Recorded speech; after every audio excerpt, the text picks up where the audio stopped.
Hello. You haven't seen me in a while because Kyle's been doing all the interviews, but he's in France. Lucky him. Anyway, so I'm here, and but this is special because who I have today is one of the pioneers of winemaking, both in California and in Washington. It is Mr. Bob Bertheau from Chateau Ste Michelle, whose resume is, it's amazing when you think about it. All the things you've done, the people you work with, going from,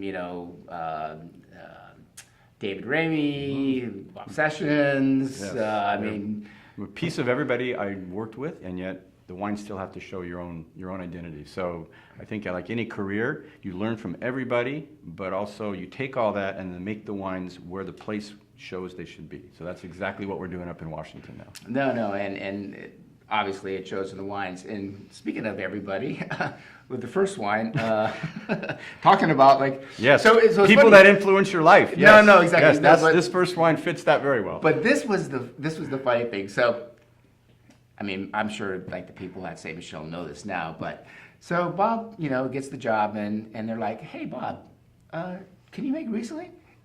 Yeah, sure, no problem, having not done it before. But so let's take the kind of story from there and how you and Ernie kind of got together. Yeah, coming up to Washington, and really our predominant image varietal is still beautiful Riesling up there that we're super proud of. But yeah, I hadn't done a lot of it in Sonoma County when I was down there 16 years. I didn't lie though. I'd made like one tank in 16 years. So yes, I'd made Riesling. But I was there day one on the job. I was told to drive 4 hours to Eastern Washington where all the grapes are and meet this German partner named Ernst Losen. I said, okay, well, how will I know Ernst Losen? They just go, oh, you'll know when you see him. So I no longer call him Ernst, he's Ernie. He is one of my dear friends now, as well as winemaking confidant.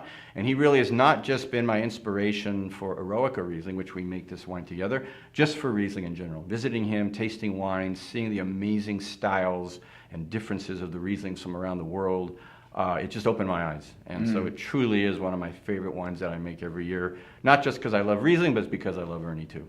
So, okay, you're kind of fresh Riesling. Oh my God, what am I going to do? But obviously Ernie's like, okay, come, Bob, take it easy. Yeah. Well, there's a good history. It's not like they didn't know how to make Riesling. We have Right. a lot of vineyards that have had a lot of history up there. So it was me just kind of taking the baton, learning how wines were made, but then making them better, and learning with Ernie how to develop that next level, that next style of Washington State Riesling. So what was the process in kind of finding that style that works best for Washington? I think that the winemaking really is not complicated for this wine. It really goes back to the vineyards, because I consider Riesling one of the most transparent of all varietals, because all my job is to make the wine taste like the grape, okay? It sounds easier said than done, okay? So how this has changed over the years and evolved is really about vineyard location. Back in the early years, some of the Eroica was even made from our Coal Creek Riesling, which is considered very warm site.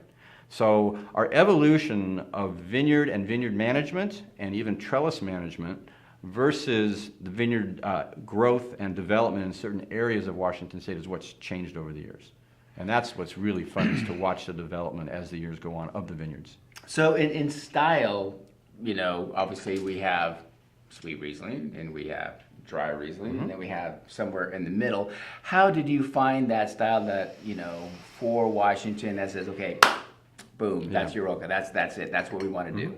I think that Ernie, he's not Ernst, why did I say Ernst? I know. He talks about the tension between acidity and residual sugar. It's almost like a rope, where if you have the right balance with the right fruit at the right ripeness, and your tension is proper, the acid and sugar develop perfectly in your palate. So if the tension gets too great, in other words, not enough sugar or too much acid, you tend to get austere, a tight rope, okay? And if the sugar starts to outweigh the acidity, then it gets a little bit mushy in your palate. Now, we make beautiful sweet Rieslings. They have their purpose in place, especially the botrytis wines that are amazing. Right. But this wine is just trying to find that perfect tension between this limey, more slaty style of Riesling and the balance between the acidity and the residual sugar. And so many times when we're tasting it out in the market, people go, oh, I don't want a Riesling, because they had this stereotype of them all being simple and sweet. Right. At the dinner last night, they go, wow, I did not know Riesling could be this invigorating, this bright, this fresh.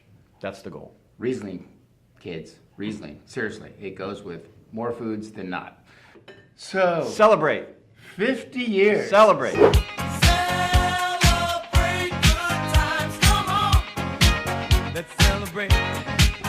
So I just poured this wine in Dusseldorf, Germany for a huge group, and 50 years might not be as impressive in the old world, but you know, here in the U.S. and the West Coast wines, California, Oregon, Washington State, 50 years is pretty much almost as old, you know, as a lot of our industry. Yeah.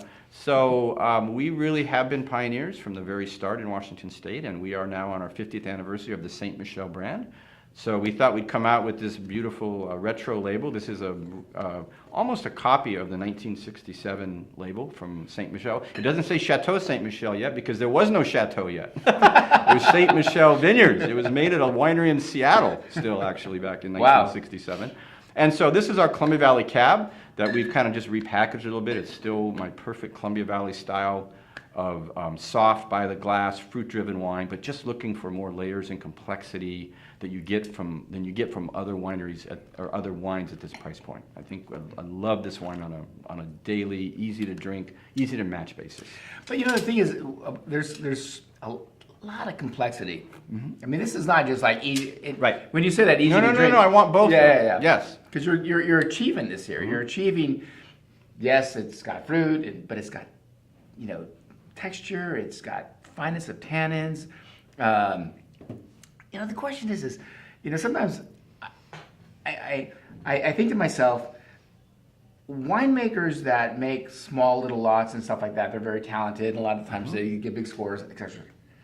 But like guys that make like 25,000 cases of something, you know, or something like there's a whole different art to that. There is. I mean, I love all of my kids that we make, but honestly, the larger blends that we make at a really good price for a lot of people are really what I'm most proud of. I mean, honestly, we touch so many people with our Columbia Valley Riesling, Cab, Chard, or the three big ones. Mm-hmm. And it is super fun to go out in the market. And when I'm pouring behind a table, oh, Ste Michelle, oh, that's the wine I trust. No matter what tier, what varietal, or what price point, they go, I know I'm going to get a solid, good bottle of wine. And to me, I mean, I love the accolades at the top end and all making the small partner wines and all that, but when you hear those kinds of comments in the market, that really is what's special. I mean, it's a true art. It's something like, even for myself, when you look at the guys that do the champagne, when they do the you know, just the blends, you know, your $35 champagne, but they make it taste the same every year, cold, warm, rain, not rain, you know,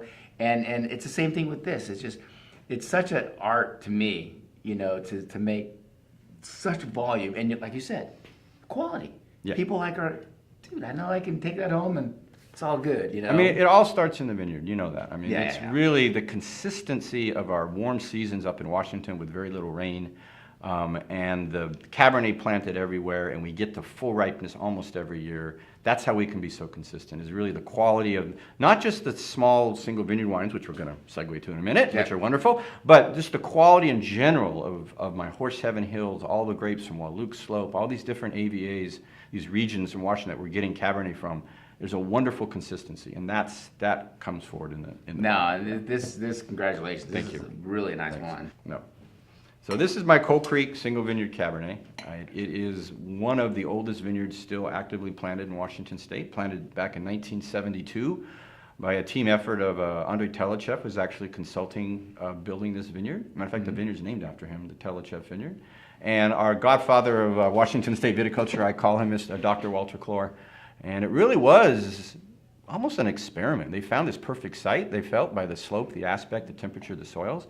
But we had, 15 different varietals out there. We had Muscat next to Chard, next to Riesling, next to Cabernet, even some Grenache. And over the years, as we've evolved, as some of the vineyards have gone down to hard freeze, we've learned some varieties don't really fit. So the vineyard's almost an evolution of Washington State, which is really cool. And I pour the Cabernet because that has truly been, in the last 5 to 10 years, as we replanted the vineyard and added onto it, Cabernet has been the star. We find Coal Creek, there's really no creek and it's not cold, so but it's still called Cold Creek. Actually, it was an old Native American name that we dug up. Actually, there was a cold springs coming out of the area at one point, so we had to find out where that name came from. We finally funny, dug it actually. out. Yeah.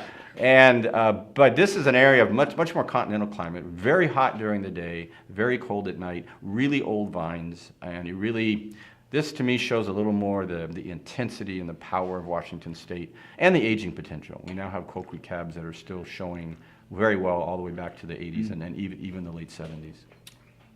No, wonderful wine.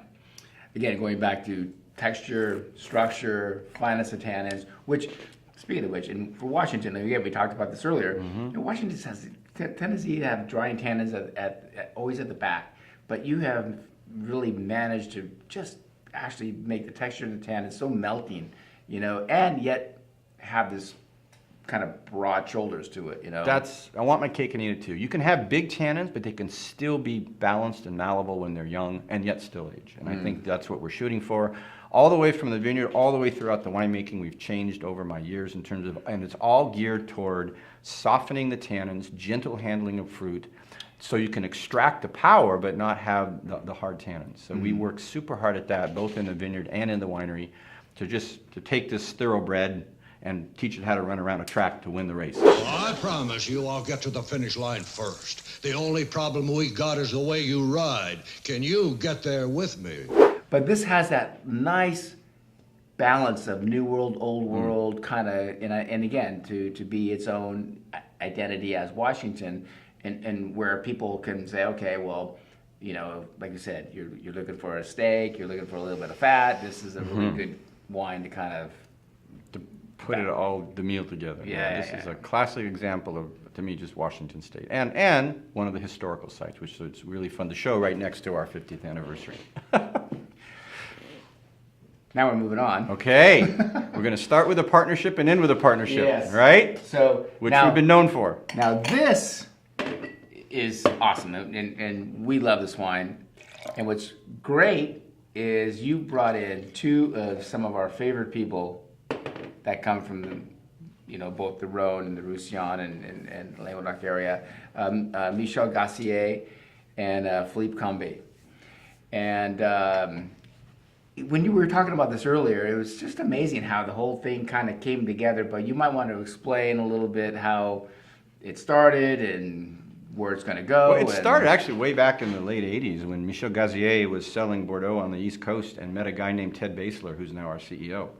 So Ted and Michel knew each other from those Bordeaux selling days, and had always kept in touch and contact. Michel married an American, and so he spends a lot of time here. He has no accent, which is crazy when you go out in the market with him. It's like, he can't be French. He sounds like he's from Baltimore. Oh, I guess he spent a lot of time on the East Coast. And so Michel kind of followed what we were doing over the years. Yeah. He saw the partnerships with the Antinoris first, you know, with the Cosolati brand, and then obviously with Ernst Losen with Eroica. And he actually even had lunch with Ernie. And I guess Ernie didn't talk him out of moving forward, which is good.